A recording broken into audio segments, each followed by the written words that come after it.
Bien-aimés dans le Seigneur, nous vous saluons au nom de l'incomparable grand Dieu, Jésus-Christ. Merci d'être encore ici une fois de plus pour l'enseignement sur la divinité de Jésus-Christ. Merci mes frères, nous avons débuté hier avec cet enseignement et nous allons continuer avec le week-end prochain. Aujourd'hui, nous allons alors partager l'enseignement que nous avons eu hier. Donc, on va alors faire une séance de partage, c'est-à-dire que des questions-réponses sur le sujet d'hier. Vraiment, on ne va pas sortir du sujet. Restons dans le sujet afin que nous puissions encore avoir plus de connaissances. Nous allons prier, mes bien-aimés, avant de commencer. Incomparable Seigneur, nous te remercions infiniment, toi qui bénis tes enfants, toi qui protèges la bergerie, et tu prends soin, Père éternel, de tes serviteurs et tes servantes. Merci infiniment, Seigneur Jésus, pour ton amour. Sois avec nous du début à la fin de cette séance, afin que nous puissions, Père éternel, grandir dans ta parole et la mettre en pratique. Ton magnifique nom, Seigneur Jésus, nous avons su prier et nous disons Amen. Gloire à Jésus. Merci mes frères. Donc, nous avons la sœur Elvite qui va nous aider avec les questions-réponses. Le frère Landry va nous aider avec la lecture biblique. Mais bien aimé, hier, nous avons parlé sur Jésus et Christ. J'espère que nous avons des questions à poser dessus. Donc, nous allons alors tous en partager aujourd'hui. La sœur Edwige est là, elle va nous aider. S'il y a déjà des questions, nous sommes disponibles alors pour les répondre à la lumière des Écritures. La sœur Edwige.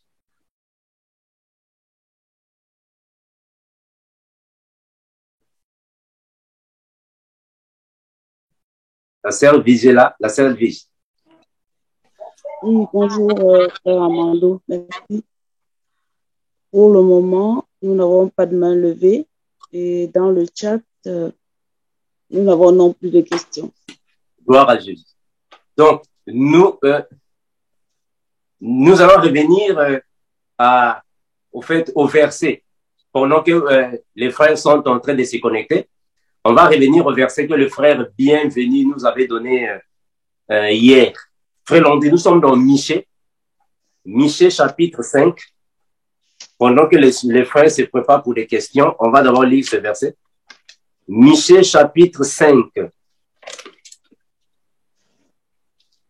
Le verset premier.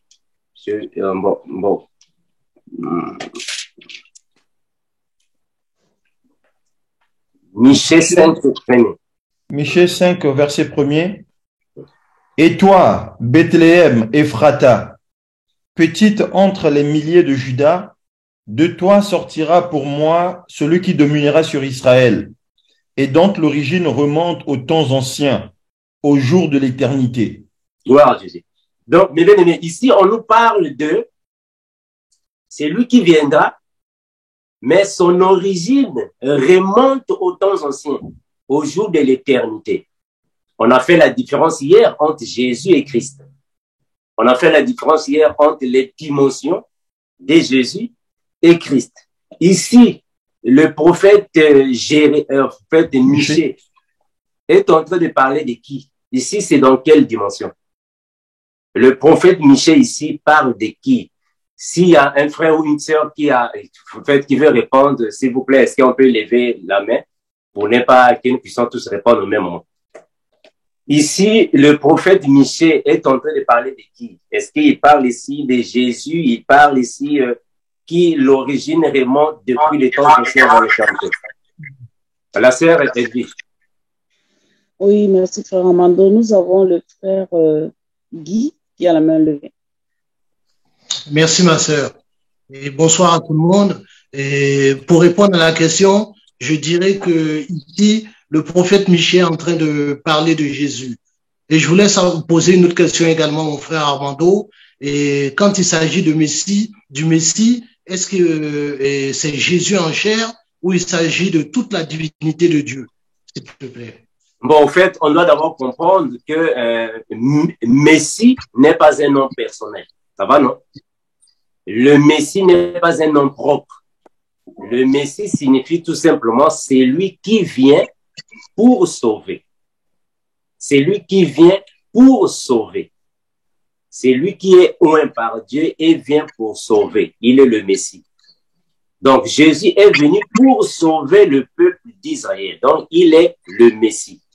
Mais sauf que la distinction avec Jésus, c'est le Messie avec grand M, comme le sauveur, les grands sauveurs.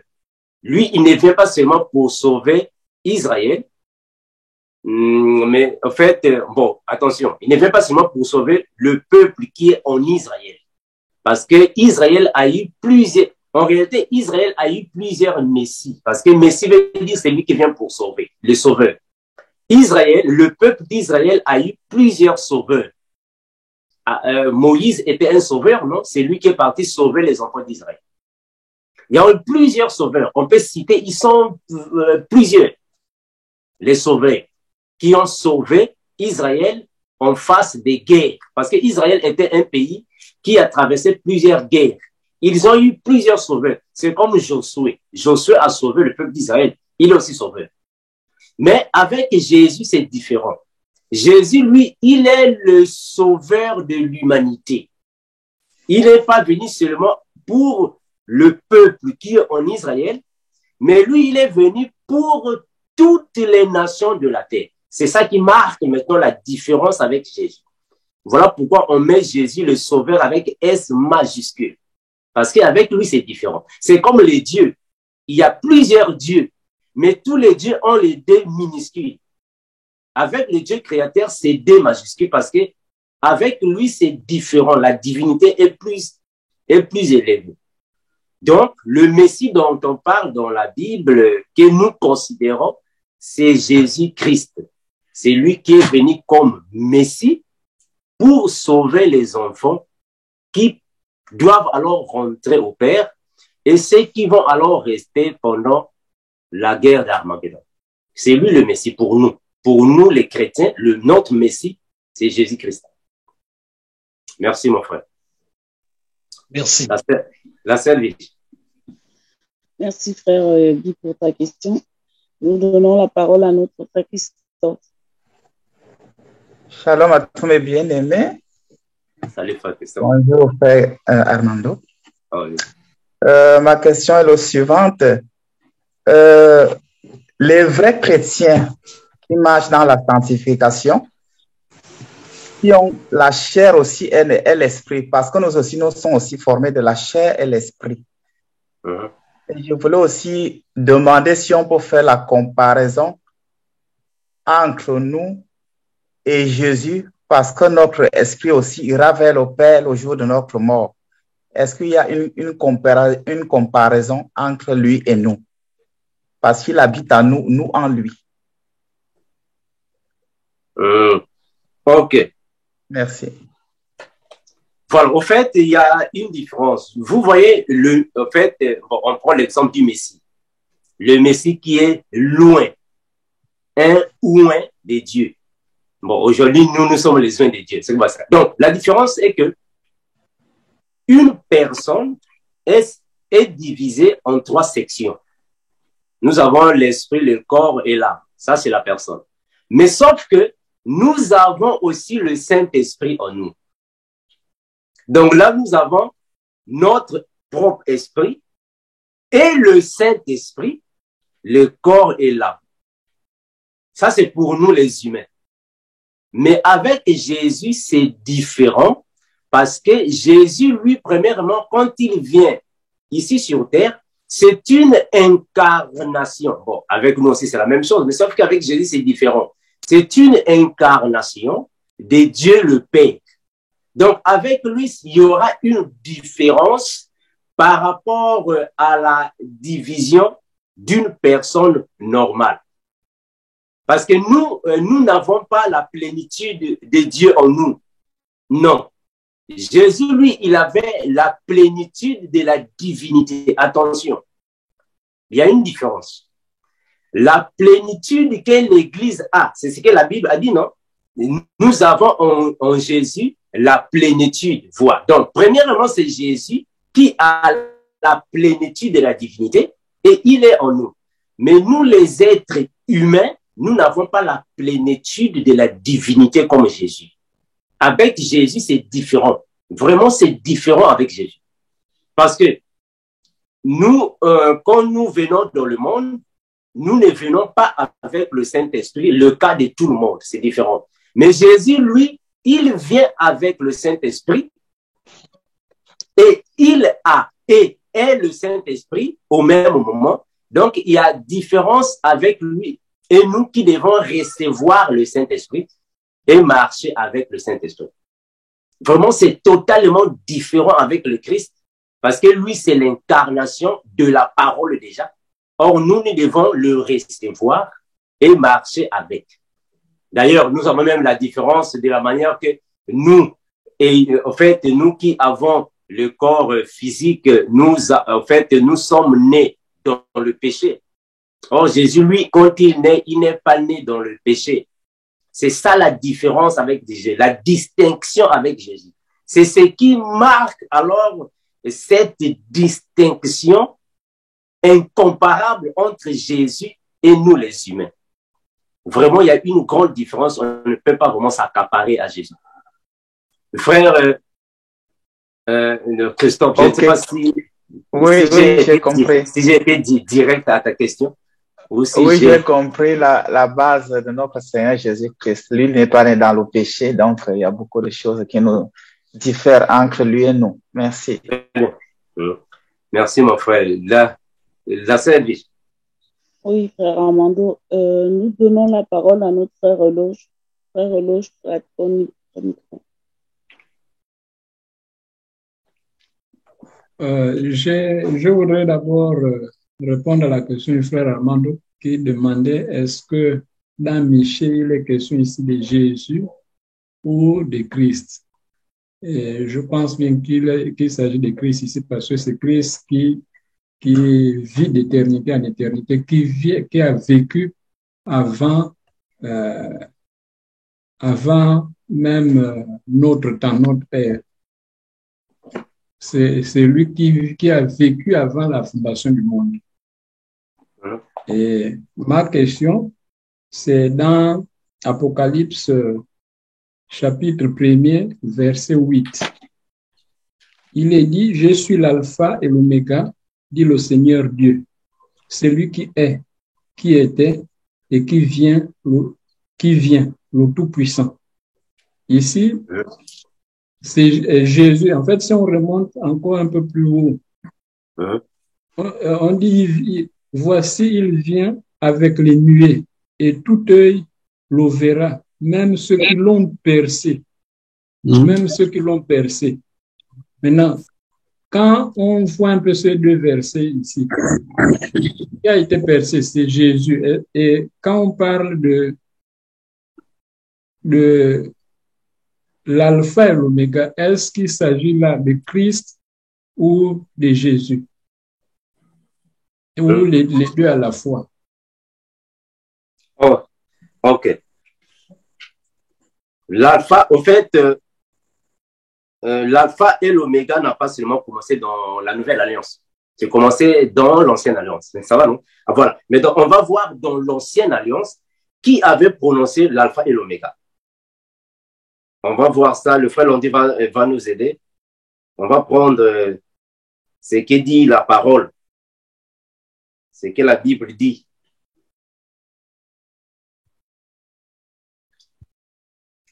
Voilà. Frère Londi, nous sommes dans Ésaïe, le prophète Ésaïe, chapitre 44, le 6e verset.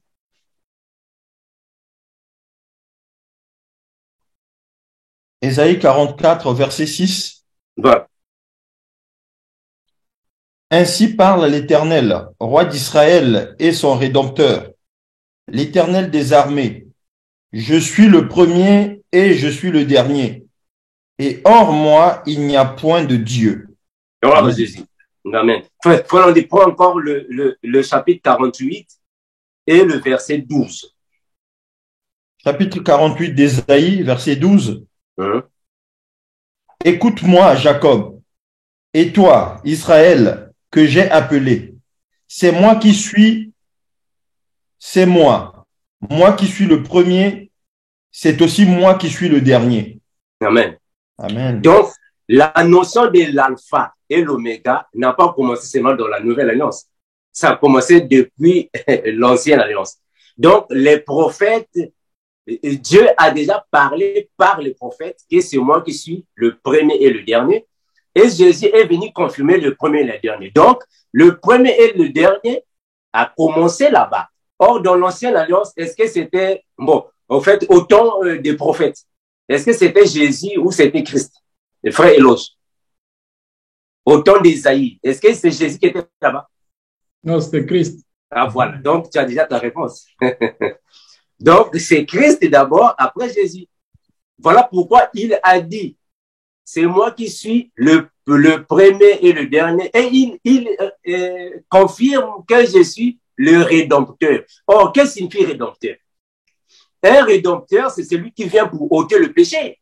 C'est celui qui vient délivrer un peuple. Or, qui a ôté le péché de l'autre du peuple? C'est Jésus. Donc, c'est lui qui est le premier, le dernier et le Rédempteur. Donc, là-bas, il s'est présenté comme Christ. Et dans l'Apocalypse, il se présente comme Christ aussi, parce qu'ici, il est dans la dimension de Christ. Donc, c'est Christ là-bas, premièrement, après Jésus.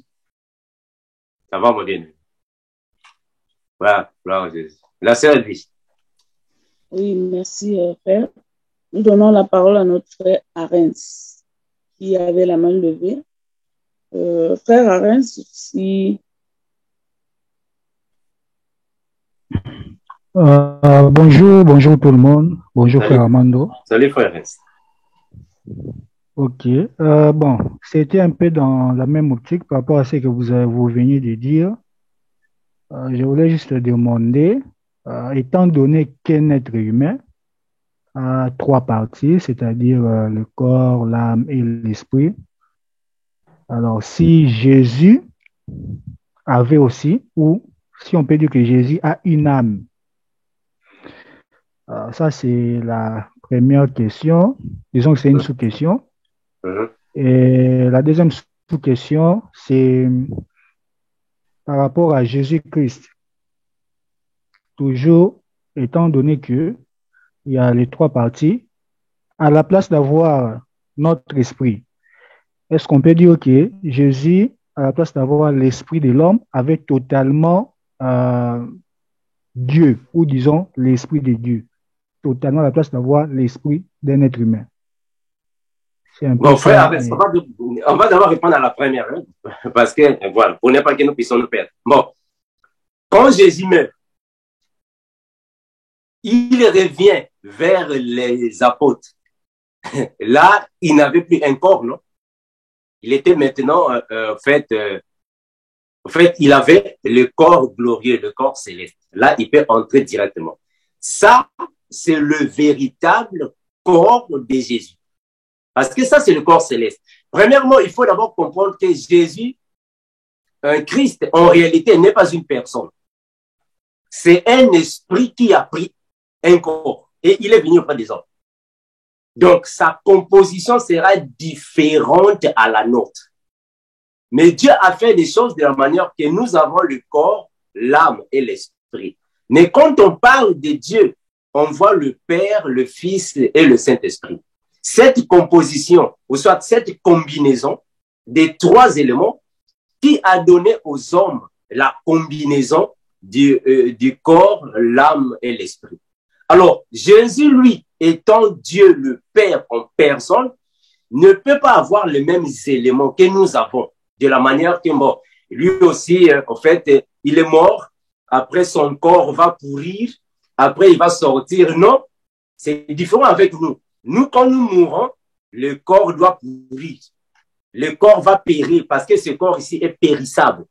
Quand le corps périt, l'âme s'incorpore dans l'esprit et l'esprit sort. Maintenant, regardons le cas de Jésus. Jésus est mort sur la croix. On est parti le mettre là-bas dans la tombe. Est-ce que le corps de Jésus avait pourri? Hein, mes frères, son corps n'a pas pourri. Mais quand même, il est revenu à la vie. Est-ce que vous voyez un peu cette différence? Bon, maintenant, regardez quand Lazare meurt. Lazare, lui, quand il meurt, il a fait combien de jours? Lazare a fait combien de jours dans la tombe? Il a fait 4 jours. 3 jours. 4 jours. On va consulter. Le jet, on va consulter.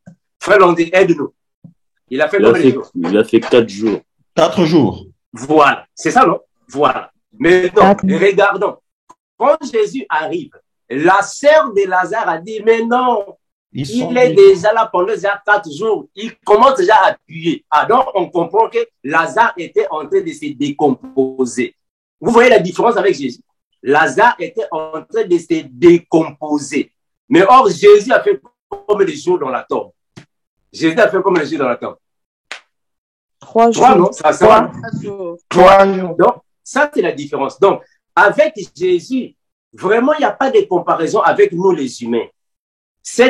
On n'a pas la même composition. C'est différent.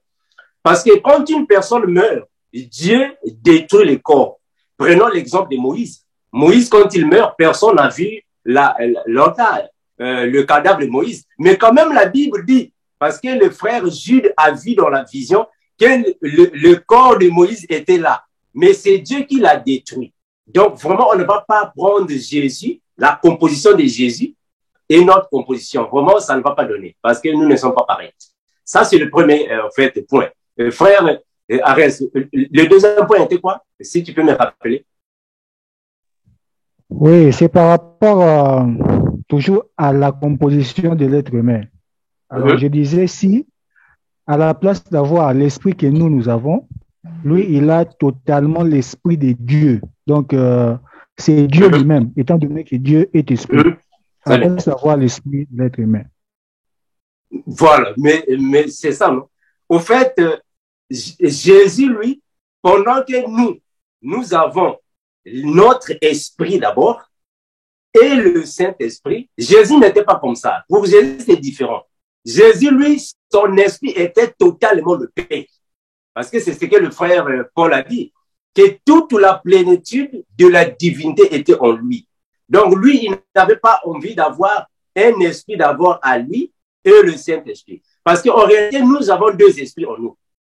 Ça va, non, mes bien-aimés? On va lire ça. Regardez. La Bible dit ainsi. Le frère Landy va nous aider. Le frère Landy va nous aider avec ça. C'est que j'espère que c'est le frère Paul André qui l'avait dit, à moins que je précipite. Voilà, c'est même ça. Voilà. C'est le frère Paul qui l'a dit au frère de Rome. Nous sommes dans Romains 8, 16. Romains 8, 16. Romains 8, verset 7. 16. Romains 8, verset 16. L'Esprit lui-même rend témoignage à notre esprit que nous sommes enfants de Dieu. Est-ce que vous voyez ça, mes frères? Donc, le frère Paul ici est en train de dire que l'Esprit rend témoignage à notre esprit que nous sommes enfants de Dieu. Ça veut dire quoi? C'est-à-dire qu'une personne a d'abord son esprit que Dieu lui a donné. Une fois que tu reçois le Seigneur, une fois que tu marches avec le Seigneur, une fois que tu as cette intimité avec Dieu, il va te baptiser du Saint-Esprit. C'est ça qu'on appelle par le baptême du Saint-Esprit. D'où le Saint-Esprit viendra en toi. Là, tu as maintenant 2 esprits. Le tien et celui que Dieu te donne. Mais avant que tu confirmes que tu es réellement de la race de Dieu, il faut que l'Esprit dise à ton esprit que tu es enfant de Dieu. C'est la même chose avec les prophéties, non? Les prophètes qui sont passés. C'est comme ça, non? Quand Dieu parle à une personne, Dieu ne parle pas au corps, Dieu ne parle pas à ton âme, mais il parle avec ton esprit. Donc, nous avons 2 esprits. Est-ce que tu vois, frère Prince? Mais avec Jésus, c'est différent. Avec Jésus, c'est différent. Jésus, lui, il avait l'esprit du Père en lui déjà. Donc, il n'avait plus envie qu'on lui donne le Saint-Esprit. Est-ce que tu vois un peu, mon frère? Donc, la composition avec Christ, c'est différent à la nôtre. Merci, frère Arens. Frère Arens, si encore des doutes, nous sommes ici, la Bible va nous aider, mon frère. La Bible va nous aider. Oui, frère Armando. Non, ça va pour l'instant. Frère Armando, j'aimerais qu'il y ait un verset qui peut encore nous aider dans 1 Corinthiens 15, 45. Oui.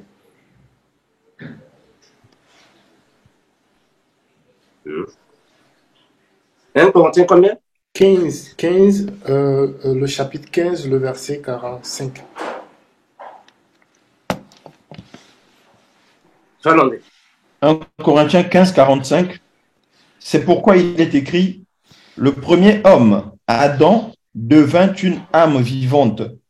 Le dernier Adam est devenu un esprit vivifiant. Ça va, frère Arès, tu peux lire ça à la maison. Merci, mes bien-aimés. La sœur Edwige. Oui, merci, frère. Nous donnons la parole à la famille Belvaux. Papa Belvaux, le micro. Bonjour. Vous m'entendez? Très bien. Très bien. Oui, parce qu'on a un problème de micro. En fait, j'ai deux questions. Dans Marc 11, au verset 24, il est dit: c'est pourquoi je vous dis, tout ce que vous demanderez en priant, croyez que vous l'avez reçu et cela vous sera accordé. Je voulais savoir, lorsque l'on prie et qu'on fait une demande, est-ce qu'on doit invoquer le nom de Jésus ou le nom de Christ? Merci, Papa Belfort. Quand nous prions au nom de Jésus. Mais Jésus, lui, il connaît qu'il s'agit de Jésus-Christ parce qu'il y a plusieurs Jésus. C'est la même question qu'un frère m'avait posée aussi. Il y a plusieurs Jésus, mais quand nous prions au nom de Jésus, puisque déjà le Jésus-Christ habite en nous, on a encore avec Apocalypse. Frère, on dit, si on peut aller dans Apocalypse chapitre 3, le verset 20, j'espère que c'est ça, non? Apocalypse 3, 20, c'est ça, non? Apocalypse 3, 20, c'est ça? Frère, on dit. Voilà, c'est ça. Apocalypse 3, 20. Apocalypse 3, 20. Voilà. Voici, je me tiens à la porte et je frappe. Si quelqu'un entend ma voix et ouvre la porte, j'entrerai chez lui, je souperai avec lui et lui avec moi. Voilà. Donc, la Bible nous dit que quand nous prions, nous devons prier au nom de Jésus. Quand nous chassons les démons au nom de Jésus.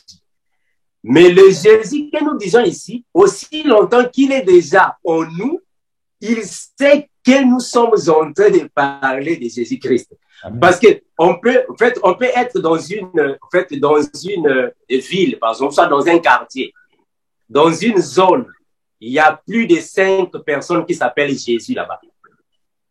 Quand tu vas prier, notre Jésus à nous, il comprend déjà qu'il s'agit de lui. Donc, on peut prier au nom de Jésus. C'est comme si quand on était, si tu chasses l'autre là, les démons. Il y a quelqu'un dans la Bible qui était en train de chasser les démons. Qu'est-ce qu'il a dit? Il a dit que je vous chasse au nom de Jésus que Paul prêche. Les démons connaissent déjà de quel Jésus il est en train de parler. Donc, Jésus connaît déjà. Donc, nous prions au nom de Jésus. On chasse les démons au nom de Jésus. Mais le Jésus dont nous faisons allusion, il connaît déjà qu'il s'agit de Jésus-Christ qui est déjà en nous dans nos cœurs. Papa Belvaux. J'ai bien compris. Et ma deuxième question, hier on a terminé par Hébreux 1, 8. Hébreux 1, 8. Mais il est dit au Fils, ton trône, ô Dieu, est éternel, le sceptre de ton règne est un sceptre de justice. Tu as aimé la justice, tu as détesté la méchanceté. C'est pourquoi, ô Dieu, ton Dieu, t'a désigné par onction comme un roi, de préférence à tes compagnons. J'aimerais savoir de quels compagnons il s'agit. Voilà, des compagnons. Là, on doit aller là-bas. Vous êtes dans quelle version, papa? Vous êtes dans la version? Second 21. Ok.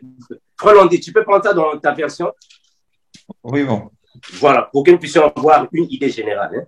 Hébreux chapitre 1er, le verset 8, 9, c'est ça? Ok. Mais il a dit au Fils, Ton trône, ô Dieu, est éternel. Le sceptre de ton règne est un sceptre d'équité. Tu as aimé la justice et tu as haï l'iniquité. C'est pourquoi, ô Dieu, ton Dieu t'a oint d'une huile de joie au-dessus de tes égaux. Voilà, de tes égaux. Voilà. Frère, bienvenue. Tu as quelle version là-bas? C'est la même version? Oui, j'ai Louis II. Ça va, non? Ouais. Voilà. J'ai une autre version. Ah, je peux pas la prendre. Vas-y, frère, bienvenue.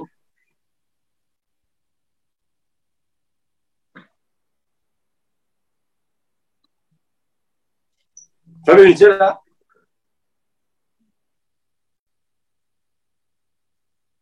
Oui, Voilà, je le suis frère là. bienvenue. Oui, je suis là. Vas-y. Hébreu 1:8. Alors, Hébreu 1:8 qui dit Hein? Mais il a dit au Fils, ton trône, ô Dieu, est éternel. Le sceptre de ton trône est un sceptre d'équité.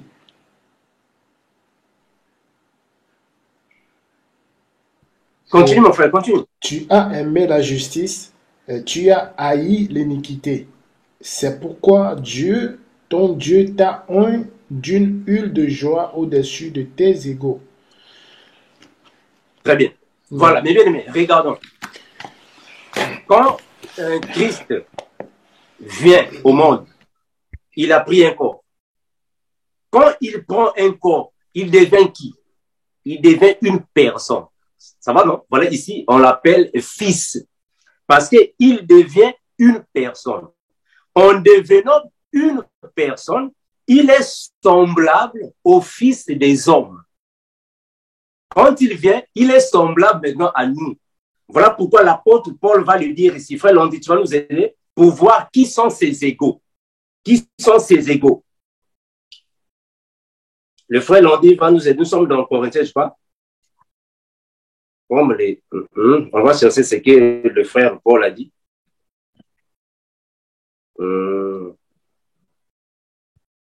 Voilà. Nous sommes dans, je crois que c'est Corinthiens, voilà, c'est Hébreu. Hébreu 2:14. Hébreu 2:14. Ça, ce sont alors ses égaux. Parce qu'il a pris la forme de ses égaux. Il est devenu comme nous. Qui sont ses égaux? Hébreu 2:14. Hébreu 2:14. Ainsi donc, puisque les enfants participent au sang et à la chair, il y a également participé lui-même, afin que, par la mort, il anéantit celui qui a la puissance de la mort, c'est-à-dire le diable. Voilà. C'est-à-dire, Christ, quand il est dans le ciel, il n'a pas le sang, il n'a pas la chair. En entrant dans, il a pris un corps. Voilà pourquoi il dit au Fils, parce que le Fils a pris un corps et une chair. Alors, il est devenu à ses égaux, c'est-à-dire, il est devenu à nous, ayant le corps et le sang. Mais sauf qu'en devenant comme nous les humains, il est toujours supérieur à nous, parce que son corps n'a pas de péché, comme le nôtre. Lui, il vient dans le monde sans passer par le biais d'un accouplement. En fait, un homme et une femme vont s'accoupler. Lui, il vient par la couverture du Saint-Esprit. Donc, nous sommes ses égaux parce qu'il nous appelle les frères. Il nous appelle même, vous êtes mes amis. Donc, ses égaux sur la terre, c'est toi et moi. Nous sommes les égaux du Fils, attention, du Fils, parce que lui aussi, il avait la chair et le sang. Donc, frère Jean-Marie, ici, c'était par rapport au corps et au sang, la chair qu'il avait alors pris. Merci, mon frère. La sœur Edwige. Oui, merci, frère Armando. Nous donnons la parole au frère Aimé. Tu veux la main, lever la main. Bonjour frère Armand, bonjour tout le monde. Salut frère Rémi. Ouais. J'ai une question qui m'est venue hier quand vous avez donné l'enseignement. J'avais voulu savoir, ma question est celle-ci. Est-ce que Jésus, quand Satan était venu pour le... On connaît tous ça, cette histoire. Est-ce que Jésus était dans quelle dimension? Il était Jésus en chair ou il était en esprit? Parce que s'il était en esprit, si ça c'est mes questions, je veux juste savoir, s'il était en esprit, comment Satan savait que quelqu'un, il connaît déjà que cet homme est plus spirituel que moi? Mais il est venu toujours les tenter et lui proposer. Jusqu'à ce que Jésus a dit que je suis ton Dieu, il a laissé. Premièrement, il était en chair, et puis il a enlevé le voile, lui montrer que je suis plus fort que toi, comme vous avez dit, spirituellement, ou bien il était toujours spirituel dès le début des tentations. Voilà, mon frère, mais nous comprenons que Dieu ne peut pas être tenté. Ça va, non? Personne ne peut tenter Dieu quand il est dans la dimension du Père, dans sa divinité. Personne ne peut le tenter. Satan, lui, il a su qu'il a pris un corps, il est devenu faible. Là, il peut aller tenter. Donc, Satan a tenté Jésus parce qu'il savait que Jésus était devenu une personne. D'ailleurs, il a même dit, si tu es fils de Dieu, transforme ces pierres.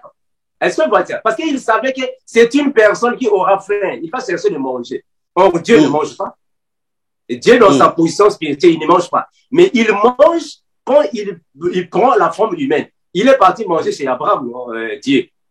Oui. C'est quand il a pris un corps. Donc, quand Jésus prend le corps, Satan sait qu'il est devenu faible. Là, on peut l'attaquer. Il a même dit, regarde les royaumes de la terre, je peux te les donner. Mais parce qu'il est devenu faible. Donc, Satan a tenté Jésus, le fils de Marie. Mais il n'a pas tenté le Christ. Ça, c'est différent. C'est Jésus qui l'avait tenté.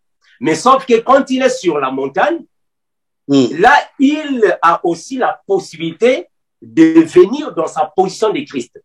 Mais sauf qu'il ne peut pas aller dans la position de Christ sans pourtant vaincre le diable. Voilà pourquoi on a lu le verset longtemps de Hébreux, non? Frère Landy, est-ce que tu peux relire ça? Hébreux 2,14. Et pourquoi il a pris la chair et le sang? Hébreux 2,14. On va repartir là-bas. Hébreux 2,14. Hébreux 2,14.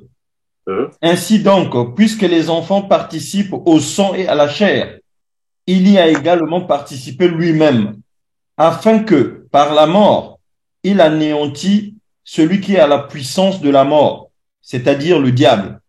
Est-ce que tu vois comment est-ce que le frère Paul a donné la raison? Pour quelle raison il a pris le corps? Il a bien dit, hein, afin que, par la mort, il anéantit celui qui a la puissance de la mort. Donc, Dieu ne peut pas venir mourir en esprit. Ça ne va pas donner. Il doit venir mourir en chair afin de dépouiller le diable. Donc, Satan avait tenté Jésus dans le désert. Mais il n'a pas tenté Christ parce que Christ est plus fort que lui. Donc, Jésus chair.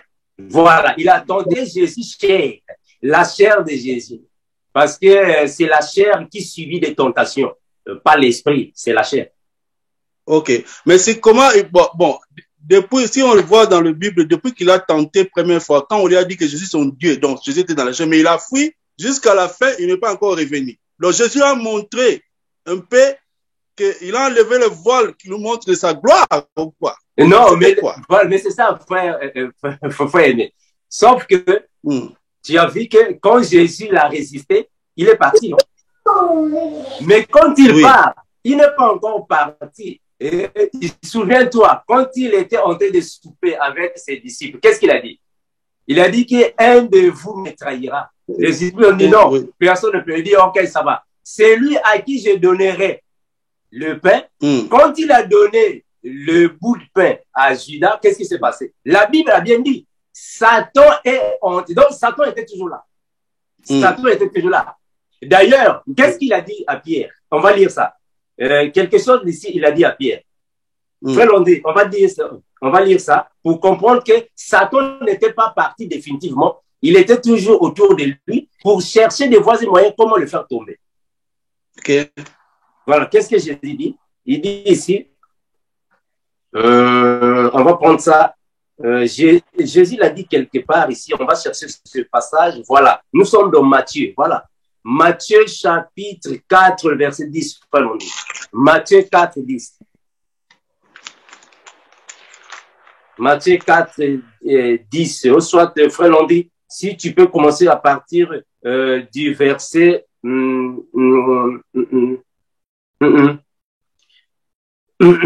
soit, voilà. Attends, frère Landy, nous allons chercher...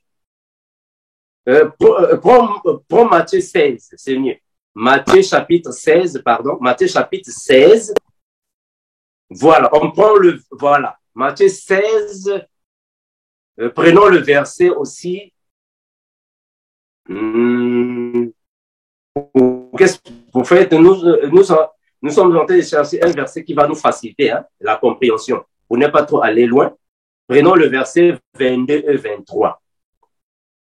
Matthieu 16, 22 et 23. Voilà. Matthieu 16, 22 Matthieu 16, 23. 22 et 23. Voilà. Pierre, l'ayant pris à part, se mit à le reprendre et dit, « À Dieu ne plaise, Seigneur, cela ne t'arrivera pas. » Mais Jésus, se retournant, dit à Pierre, « Arrière de moi, Satan, tu mets en scandale, car tes pensées ne sont pas les pensées de Dieu, mais celles des hommes. » Est-ce que vous voyez ça?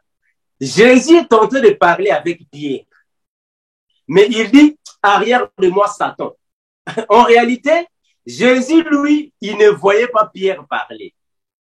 Mais c'est Satan qui est venu entrer dans Pierre et qui parlait avec Jésus.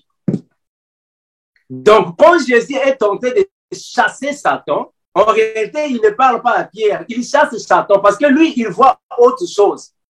Donc, Satan était toujours autour de Jésus. Il n'est pas parti. Voilà pourquoi nous venons décortiquer le verset biblique qui dit que résistez au diable, il fuira loin de vous. Mais frère, le diable ne fuit pas. Le diable ne fuit pas. Le diable recule.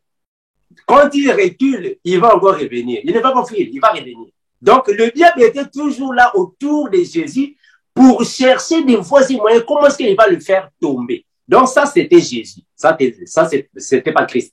Parce qu'il savait, Satan savait que Dieu le Père va venir sur la terre. Est-ce que vous voyez ça? Le frère aimé. La sœur, oui. Excusez, juste une question plus vite pour les autres. Je n'ai pas bien compris quand notre frère Papa Belvoir a posé une question pour comment prier, pour prier, on prie Jésus ou bien prier Christ. Est-ce que pour nous, les enfants de Dieu, ce n'est pas vraiment important de marteler Jésus-Christ, parce que dans la Bible, il n'y a un peu plus de Jésus là. Non, mais c'est ça, non, c'est ce que nous sommes, en fait, c'est ce que nous avons dit. Nous, enfants de Dieu, quand nous prions, on peut prier au nom de Jésus, on peut chasser les démons au nom de Jésus. Il n'y a pas de problème. Parce que notre Jésus qui est en nous, il connaît déjà qu'il s'agit de Jésus-Christ.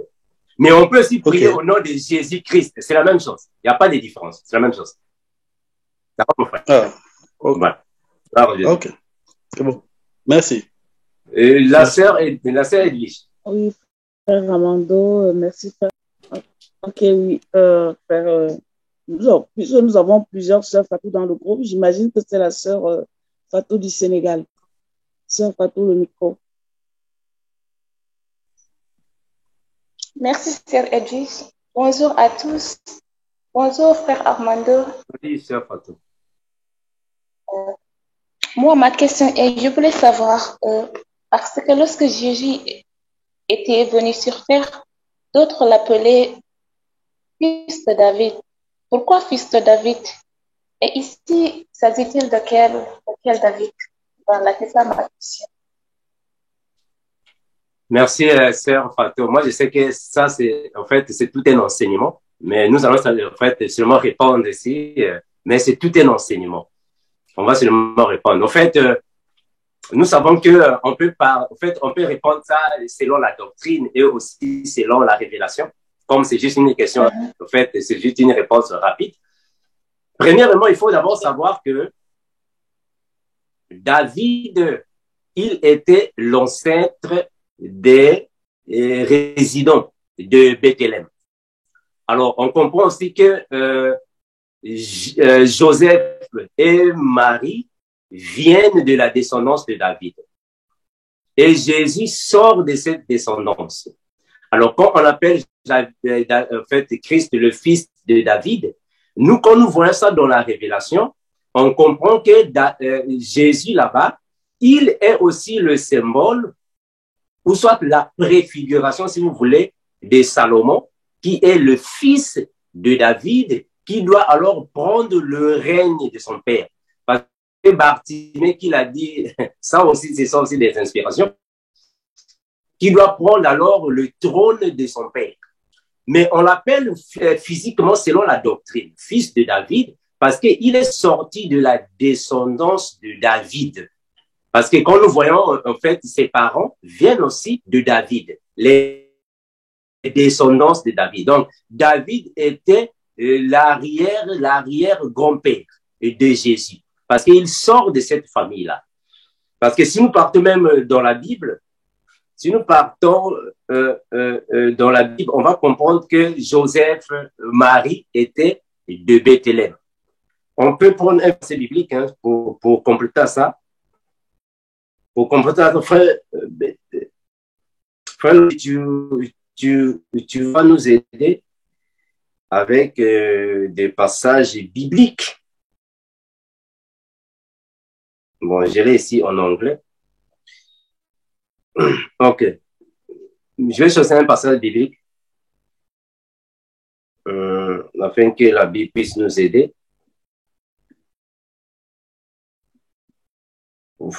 Voilà. Nous pouvons prendre ici Luc chapitre 1er, le verset 27, frère Landry. Luc chapitre 1er, 26 et 27, pour que la lecture soit encore claire. Luc chapitre 1er, 26 à 27. Au 6e mois, l'ange Gabriel fut envoyé par Dieu dans une ville de Galilée appelée Nazareth, auprès d'une vierge fiancée à un homme de la maison de David, nommé Joseph. Le nom de la vierge était Marie. Voilà, est-ce que vous voyez ça? Ici, le frère Luc nous dit que une vierge fiancée à un homme de la maison de David. La maison de David ne signifie pas réellement que c'est la maison que David avait construite, non. De la maison de David, ça signifie tout simplement la postérité de David. Donc, Joseph était de la postérité de David.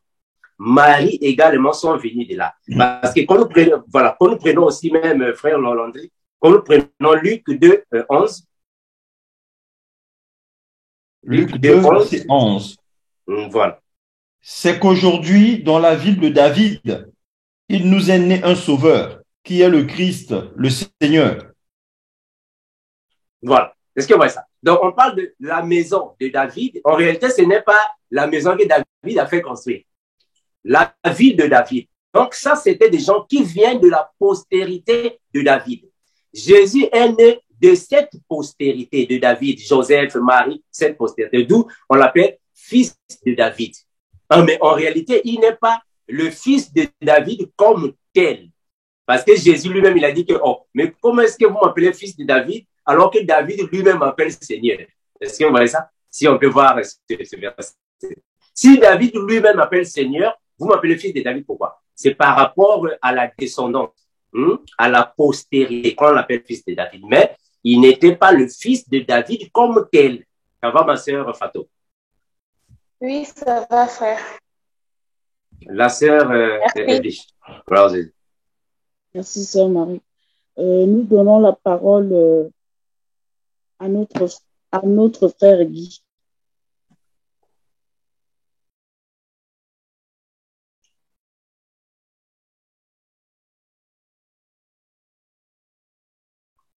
Le foyer.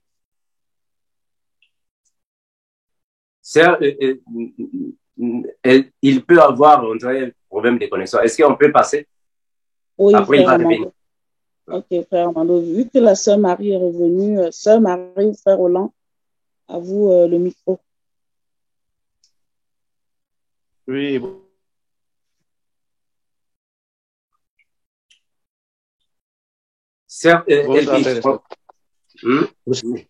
Salut, frère Roland. Oui, le frère. Oui, est-ce que vous m'entendez? Bonsoir. Salut, frère Roland. C'est la question, la suivante que je vous posais. Je voudrais savoir, lorsque le Seigneur il a dit quelque part, lorsque le Fils de l'homme va venir dans sa gloire. Pourquoi il ne dit pas lorsque le Christ va venir, mais il dit le Fils de l'homme? Voilà, mais en fait, là, il est encore sur terre, non? Là, Jésus est encore sur terre. Il est avec ses disciples sur terre. Il dit, lorsque le Fils de l'homme, en réalité, c'est lui-même. Lorsque moi, je reviendrai, en réalité, c'est lui-même.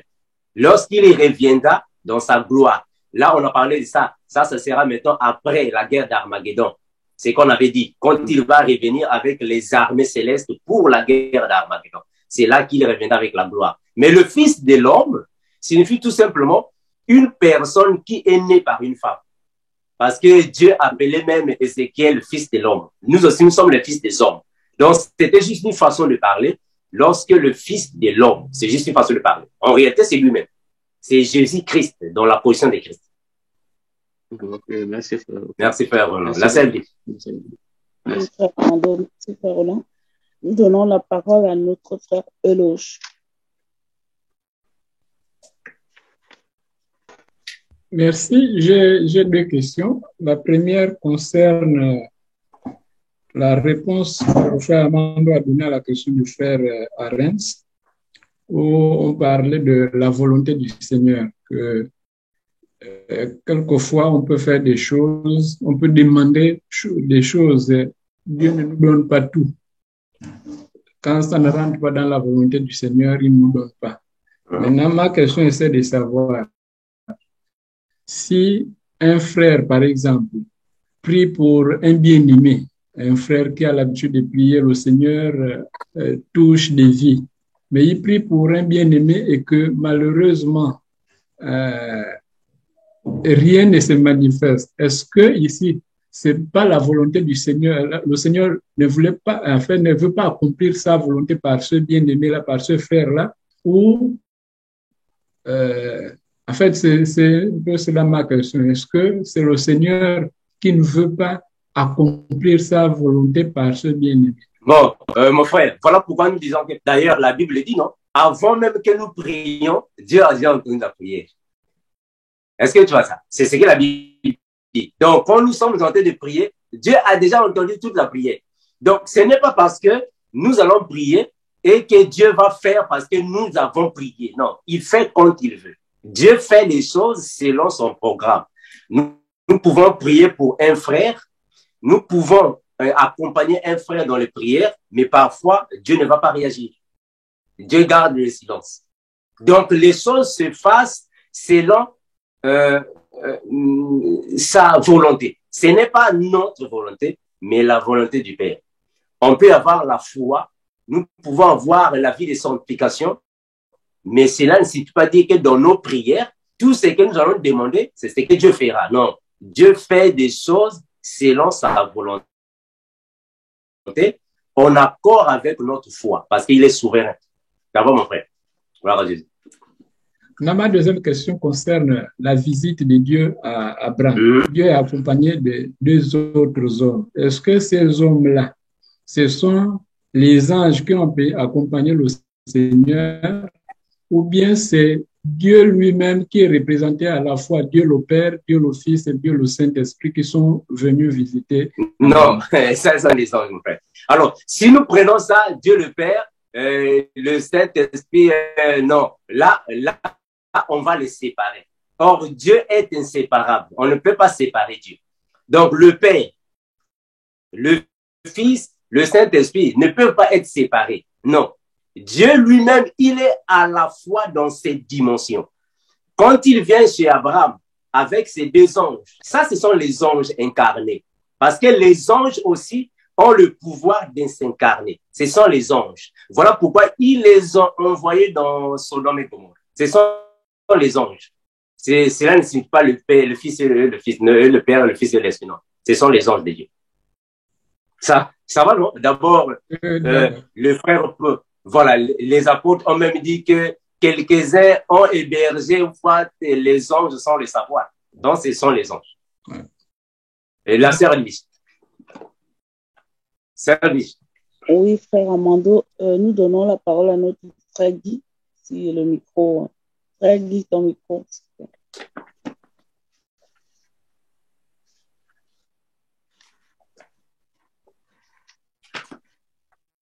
Sœur Lise, on va passer ma sœur. Il a un problème. Il peut revenir après. Ok, frère Amando. Nous donnons la parole à notre sœur Elsa. Oui, bonsoir à tous. C'est le frère Catalan. C'est le frère Catalan. Ok, j'ai 3 questions. Et ma première question est une inquiétude depuis longtemps. C'est Colossiens 4, chapitre 11.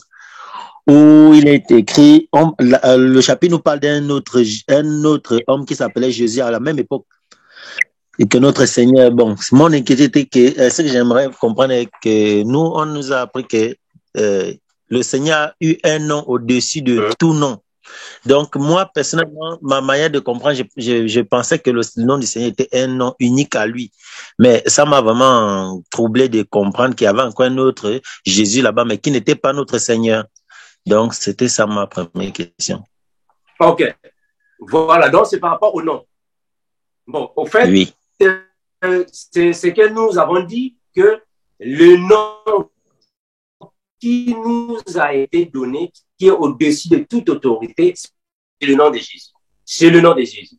Mais sauf que c'est un nom qui est lié à la connexion, à la foi. Si aujourd'hui, quelqu'un commence à invoque le nom de Jésus, n'a pas la vie de sanctification, n'est pas connecté avec le Saint-Esprit, n'a pas l'intimité avec Dieu, ce nom-là ne va pas travailler.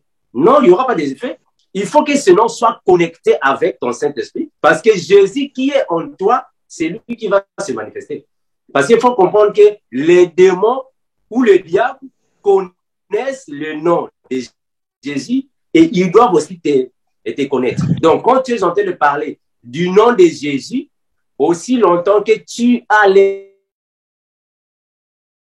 l'intimité à l'adresser. Donc, ce n'est pas tous les Jésus, non. Il saura que c'est à lui que nous sommes en train de nous adresser. Bon, c'est comme moi, par exemple, moi, je l'appelle souvent l'incomparable Seigneur. Je commence à prier. Parfois, je ne prononce pas le nom de Jésus, mais il sait déjà de qui mon fils est en train de parler avec ses enfants. Est-ce que vous voyez ça? Donc, quand tu l'appelles, lui, il sait. Non, ici, le Jésus, ici, il s'agit de moi. C'est comme il y a même des frères qui l'appellent par Yoshua. Beaucoup de frères, Yoshua. Bon, c'est comme nous, par exemple, dans le christianisme, soit en Afrique, il y a plusieurs mamans qui sont illettrés, même les papas illettrés, qui ne savent pas le nom de Jésus, mais ils appellent par Jésus. Mais lui, il sait qu'il s'agit de lui. Est-ce que vous voyez ça? Il sait qu'il s'agit de lui. Donc, il va toujours intervenir. Donc, pour le nom, vraiment, mon frère, aussi longtemps que tu as la vie de sanctification, quand tu dis Jésus, il sait que c'est à lui. Frère Amando, si je peux apporter compléter un peu. Juste pour dire que le nom de Jésus est au-dessus de tous les noms simplement parce que c'est un nom qui a une puissance. Maintenant, en ce moment, il demande au démoniaque, quel est ton nom? C'est le démoniaque qui lui dit non. Nous sommes une légion, en fait. Donc, nous sommes plusieurs. Donc, ça m'a un peu énervé que mais, le Seigneur n'a pas su qu'ils sont nombreux. Comment? Parce qu'il sait qu'avec les yeux de l'esprit, avec tout son pouvoir, bon, C'était quelque chose qui m'a un peu quand même, ça m'a un peu fait réfléchir. Je n'ai pas compris. Non. J'ai compris la partie là. Bon, mais en fait, ce n'est pas parce qu'il demande et qu'il ne sait pas. Il savait. Oui, il sait. Il savait. En fait, en réalité, Jésus n'était pas en train, n'était pas en train de parler avec le fou de Gargara. Il était en train de parler avec les démons qui l'ont possédé. Parce que quand déjà, on lui demande quel est ton nom, nous sommes, c'est une personne. Pourquoi il n'a pas dit je suis? Il dit nous sommes parce qu'il s'adressait aux démons qui étaient là-bas. Tous les démons aussi ont leur nom. Ils s'adressent, qui es-tu? Nous sommes une légion. Est-ce que vous voyez ça? Donc, il s'adressait aux démons. C'est la même chose avec Pierre, non? Quand Jésus dit, arrière de moi, Satan, il ne s'adresse pas à Pierre. Il s'adresse à Satan qu'il a vu dans Pierre. Donc, il ne s'adresse pas au fou de Gadara, il s'adresse aux démons, aux possessions qui sont dans l'homme qui était devant lui. Est-ce que vous voyez? Mais d'abord, ils ont reconnu que non, celui-là était plus puissant que. Voilà pourquoi il les a fait sortir pour aller dans le pourceau. Frère Catalan. D'accord, ok, merci. Ma dernière question, c'était comment est-ce qu'on peut savoir qu'on est en train de faire la volonté de Dieu. En fait, qu'on est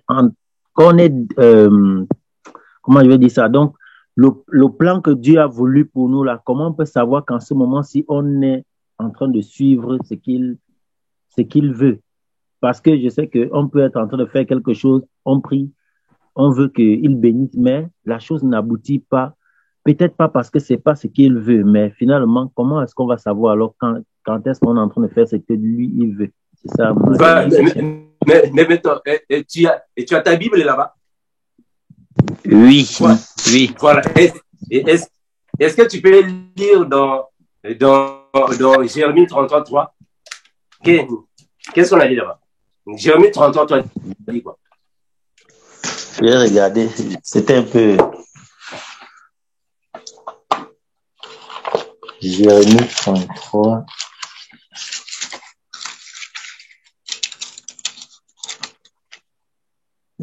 Excusez-moi, je cherche encore un peu. Ouais. Le frère Landy, tu peux nous aider, hein? Pendant que le frère Catalan cherche. Jérémie 33, verset 3. Invoque-moi et je te répondrai. Je t'annoncerai de grandes choses, des choses cachées que tu ne connais pas.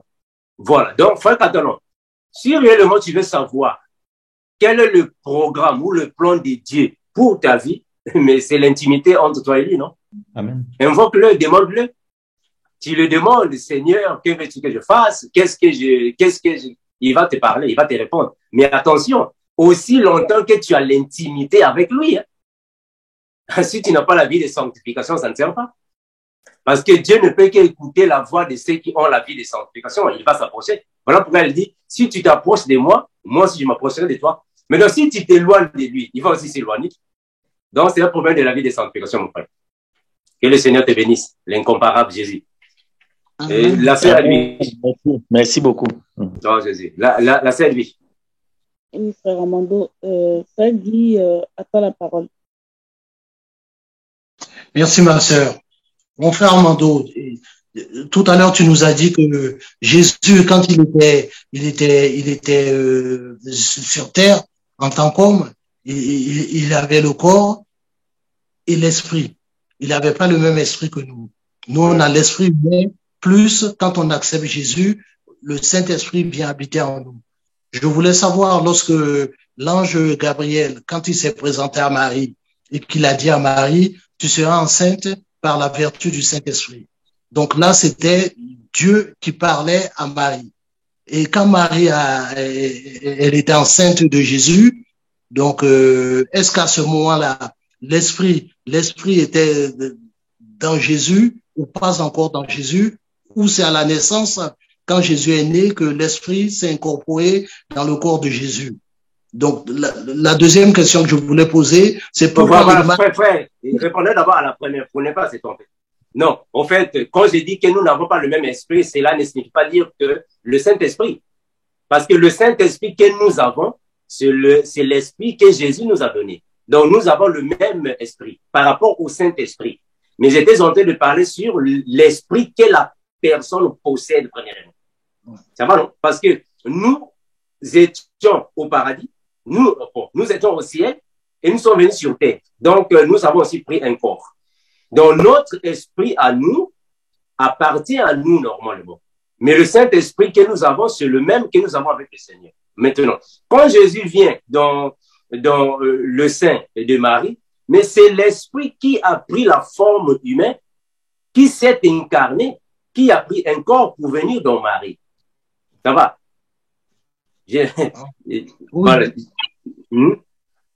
Vas-y, mon frère. La deuxième question que je voulais poser, c'est que... Non. En fait, pour la première question, est-ce qu'il y a encore des zones d'ombre? Non. Donc, c'est l'esprit qui s'est incarné dans le corps de Marie durant la conception. Et c'est ce même esprit qui est né dans le corps de Jésus lorsque Jésus est né. C'est le même esprit, oui. C'est le même esprit qui est venu, il a pris le corps et qui s'est incarné en Jésus. C'est le même esprit. Il n'y a pas de changement. C'est le même esprit. D'accord. Et la deuxième question que je voulais poser, mon frère, c'est que quand les mages ont vu l'étoile de Jésus briller, pourquoi ils n'ont pas vu l'étoile de Jésus briller quand Jésus était dans le ventre de Marie, puisqu'il avait aussi l'esprit de Dieu en lui? Non. En fait, l'étoile, on peut aussi le voir dans le monde mystique quand l'enfant est encore dans le ventre. C'est-à-dire que ceux qui sont mystiquement enfoncés dans le spirituel. Mais c'est ce que la Bible nous dit, que c'est quand Jésus vient au monde, c'est alors que son étoile a commencé à briller. Donc, les mages ont vu cela spirituellement. Attention, ce n'était pas physiquement, parce que il y avait des gens là-bas en Israël, ils ne voyaient pas ça. Ce sont les mages qui ont vu. Mais ceux qui étaient en Israël ne voyaient pas l'étoile. Parce que l'étoile là est une dimension spirituelle. C'est une dimension spirituelle. Parce que quand les mages sont partis vers Hérode, ils ont dit à Hérode, nous avons vu son étoile. Oh, mais eux, ils ne voyaient pas l'étoile. L'étoile est où? Eux, ils avaient vu l'étoile. Donc, c'est une dimension spirituelle qui les a poussés de voir dans le monde spirituel l'éclat de Jésus par une étoile. Ils sont venus. C'est comme nous aussi, nous sommes des étoiles, non? Spirituellement parlant, nous avons aussi des étoiles. Bon, ça, c'est un enseignement. On va les donner après. Et merci, le frère Guy. La sœur Elvis. Oui, frère Amando, nous redonnons la parole à notre frère Arens. Oui, une autre question. En fait, c'est par rapport à ce que vous avez dit plus tôt, frère Amando. Vous avez dit que Jésus-Christ est né avec le Saint-Esprit, déjà. Je ne sais pas si vous confirmez. Bon, en fait, dire que Jésus est né avec le Saint-Esprit, c'est trop dire, mais il est venu avec le Saint-Esprit. D'ailleurs, le Père, le Fils, le Saint-Esprit, c'est une entité, non? C'est seulement une entité. Est-ce que tu vois? C'est une entité seulement. Le Père, le Fils, le Saint-Esprit, c'est seulement une entité. Donc, on ne peut pas les séparer. Non, vas-y, mon frère, vas-y. Oui, par rapport à ça, c'est comme ça que je voulais comprendre lorsque Jésus a eu son baptême, il a été baptisé par Jean-Baptiste. Qu'est-ce qui s'est passé exactement puisqu'on a vu le Saint-Esprit descendre sous forme d'une colombe? J'aimerais un peu comprendre qu'est-ce qui s'est passé exactement. Ok, voilà. Donc là, je vais t'amener dans l'Ancienne Alliance. Frère Londi, est-ce que tu peux nous lire un passage biblique avant de répondre aux frères? Nombre 11, 25. Nombre 11, 25.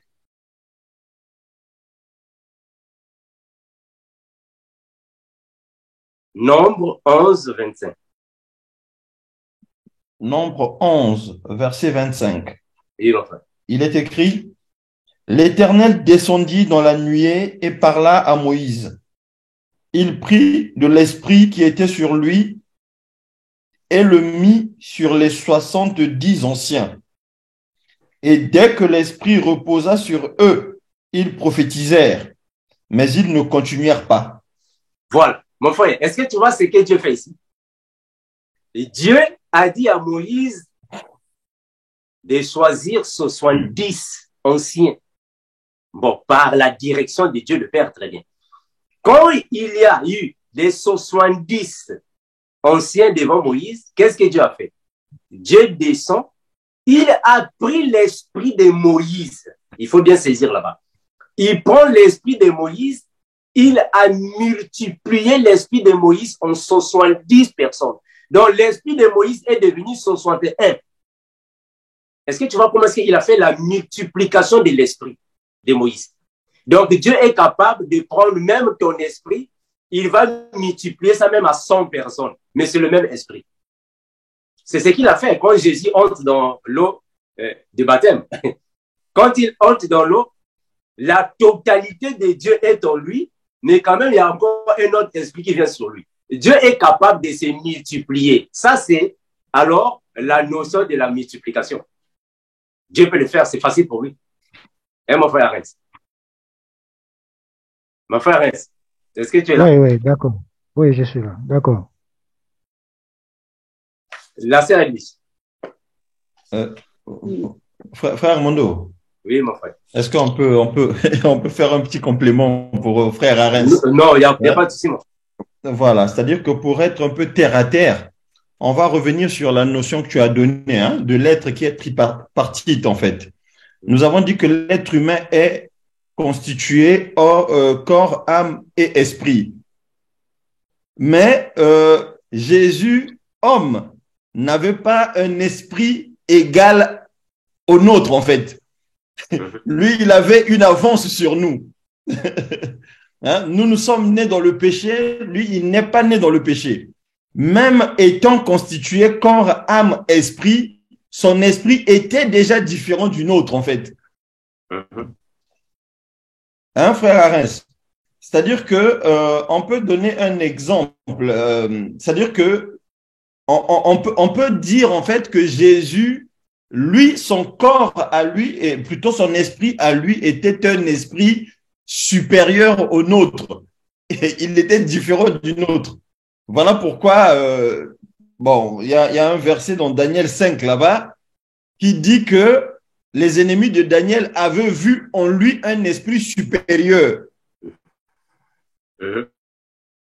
Voilà, donc c'est un peu pour essayer d'appuyer ce que tu as dit tout à l'heure. Hein. Il était créé corps, âme, esprit, mais son esprit était forcément différent du nôtre, hein, parce que lui, il n'est pas né dans le péché, il n'a pas été conçu d'homme, voilà, et ainsi de suite. Donc, c'est un peu ce complément-là que je voulais faire, mon frère. Merci, frère Londi, pour ces compléments. Et Seigneur soit béni. La sœur Louise. Oui, frère Amando. Oui, frère Amando. Nous redonnons la parole, je ne sais pas si c'est le frère Roland ou la sœur Marie. Voilà, j'espère que nous allons vers la fin, la sœur Louise. Ça va, non? S'il y a des dernières questions, vraiment, posons-les afin que nous... Après le frère Roland, je crois qu'il y a le frère Bonsoir. Victor. Salut, sœur Marie. Bonsoir. Oui. Je m'excuse. Bon, c'est sur le sujet de ma fille. Puisqu'on parle de corps, âme et esprit. Moi, ma question, c'est sur les premiers hommes, Adam et Ève. Puisqu'on dit qu'ils étaient au paradis. Ce paradis était sur terre ou bien ce paradis était ailleurs, puisqu'ils se sont, Dieu les a créés de la poussière. Il a pris la poussière. Bon, la sœur a un problème de connexion. connexion. Adam et Ève, ou bien ailleurs. Oui, bon. Allô? Voilà, oui. Alors, est-ce que vous entendez la question? Très bien, oui, continue. Bon, je disais à propos d'Adam et Ève, puisqu'on parle de corps et âme, et la sœur Marie, est-ce que tu peux Adam écrire? et Ève, ils étaient... Allô? Vas-y, ma sœur, vas-y. La connexion, c'est la connexion. Je disais, si Adam et Ève étaient dans quel paradis? Sur terre ou bien ce paradis était ailleurs? Puisqu'ils étaient créés de la poussière avant d'être chassés. Ils étaient dans quel paradis? Voilà, est-ce qu'ils avaient la chair comme nous, ou bien ils avaient un corps incorruptible ou autre chose? Bon, merci pour la question. Bon, nous savons tous donc que la Bible dit que Dieu a mis un jardin dans Éden. Donc, le jardin d'Éden n'était pas au paradis céleste. Ça va, non? Ce n'était pas au paradis céleste. On avait déjà dit dernièrement que le paradis ne signifie pas forcément ce qui est là-bas. Le paradis est un mot qui signifie un lieu de délice. Donc, ils étaient ici sur la terre. Ce n'est pas au paradis céleste. Ici sur la terre. Alors, Adam avait un corps, une âme et un esprit parce que Adam avait été créé par le sol, la terre, la poussière de la terre. Et Ève. Donc, Adam et Ève n'étaient pas des personnes spirituelles. Non, c'était des personnes physiques qui ont existé parce que c'est eux qui ont alors formé le premier couple. Donc, ils n'étaient pas au paradis là-bas au ciel, ils étaient ici sur la terre, Adam et Ève. Donc, ils étaient formés par la poussière de la terre. Parce que Dieu l'a même dit que tu es poussière, tu retourneras dans la poussière. Donc, c'était des personnes. Ils étaient ici sur la terre.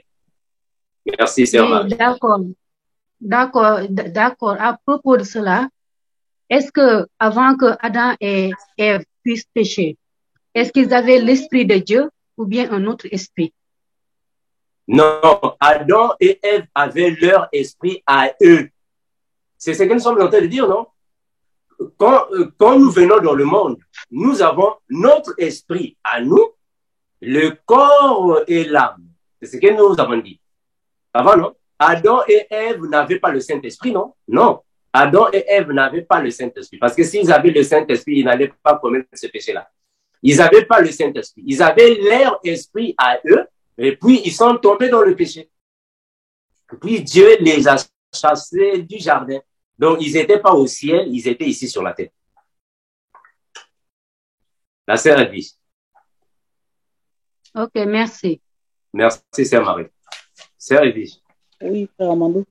Si le frère comment ça s'appelle? Le de... Allô, oui. Il n'a pas levé. Ok, vas-y. Allô. Oui, frère. Oui, mon frère, on t'écoute. Ah, voilà. Au fait, c'était pour intervenir, c'était pas juste, c'est pas une question. Soyez tous bénis. Au fait, pour dire aux frères et aux sœurs, c'est-à-dire, il faut pas qu'on se laisse tromper en se disant qu'on a l'esprit de Dieu. C'est par amour qu'on dit on a l'esprit de Dieu. C'est-à-dire, Dieu, il nous donne de la valeur. C'est comme ça que moi, je peux vous le dire. Le fait qu'on dit on a l'esprit de Dieu, c'est parce que on est des gens qui croient en lui.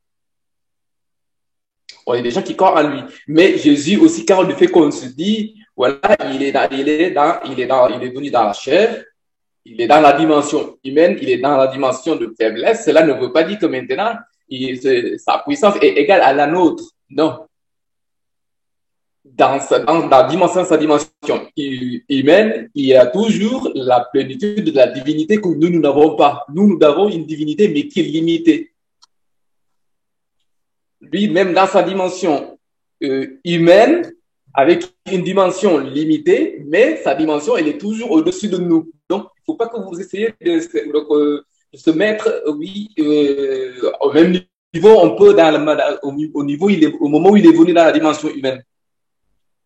Donc, il faudra faire attention. C'est-à-dire, faut pas, parce que lui, il est venu en chair, qu'on peut essayer de se dire, voilà, c'est ton humain, c'est ton humain. Donc, pourquoi il a eu ça et pourquoi on a eu ça? Non, c'est toujours Dieu qui est là. Le fait qu'on nous dit, voilà, il est le Père, il est le Fils, il est l'Esprit. Et donc, il y a trois dieux. Ben non, il n'y a pas trois dieux. Il faut qu'on dépasse un peu ce niveau-là. On doit dépasser ce niveau-là. On vous dit, Dieu nous a créés à son image. Nous avons le corps, nous avons l'esprit, nous avons l'âme. On n'est pas trois personnes. On est toujours la même. Dans le monde, nous avons des machines. Une seule machine peut faire trois activités. La machine, une débroussailleuse, elle peut élaguer, elle peut débroussailler, elle peut faire tailler mais tu ne diras pas qu'il y a 3 machines. C'est toujours la même machine. Donc, c'est un peu comme ça. Il faut qu'on dépasse un peu ce niveau-là. Soyez bénis, mes frères et sœurs. Merci, frère Victor, pour ton compliment. La sœur Edwige, j'espère qu'elle est déjà 14h30. Ça va, non, ma sœur? Nous sommes à la fin. Oui, frère Amando, nous sommes à 14h30 ici, donc 20h30 pour l'Europe. Donc, nous n'avons plus de main levée, ni de questions dans le questionnaire, dans le chat. Voilà, mais bien aimé, comme nous avons dit dernièrement que le week-end prochain, nous allons finir avec cet enseignement sur la divinité de Jésus et la différence entre Christ et Jésus. On va en finir le week-end qui vient, puis on va continuer avec la même série, la nourriture solide. Donc, si encore des questions supplémentaires, vraiment, contactez-nous. Nous sommes ici, le frère Landry est là-bas. Vous avez le numéro du frère Landry. Vous pouvez toutefois nous contacter afin que nous puissions alors parcourir ensemble la Bible. Merci, mes frères. Nous allons nous arrêter par ici. Nous allons prier pour nous séparer. Prions au nom de Jésus. Incomparable Seigneur, nous te remercions infiniment, toi qui bénis tes enfants, tu gardes. Père, merci pour tout, car il n'y a que toi qui ouvre nos esprits afin que nous puissions comprendre ta parole et la mettre en pratique. Merci Seigneur Jésus, car il n'y a que toi, Seigneur Jésus-Christ, qui fortifie tes enfants. Oh, béni, garde, protège, Père. Nous te remercions infiniment pour tout. Merci pour l'amour que tu donnes à tes serviteurs. Merci Père éternel pour le zèle que tu donnes à tes enfants, afin que nous puissions, Père éternel, partager ta parole autour de la Bible. Nous te remercions infiniment, Père. En toi, nous avons toute notre foi parce qu'il n'y a que toi qui donnes à tes enfants. C'est que nous désirons afin que notre chose soit parfaite. Merci infiniment, Père. Que le règne, la puissance, la gloire te reviennent à jamais. Merci. Amen. Merci, mes frères. À nous revoir le week-end prochain. Bye bye. Bye bye. Soyez bénis. Soyez tous bénis. Au revoir. Tous bénis. Bonne soirée.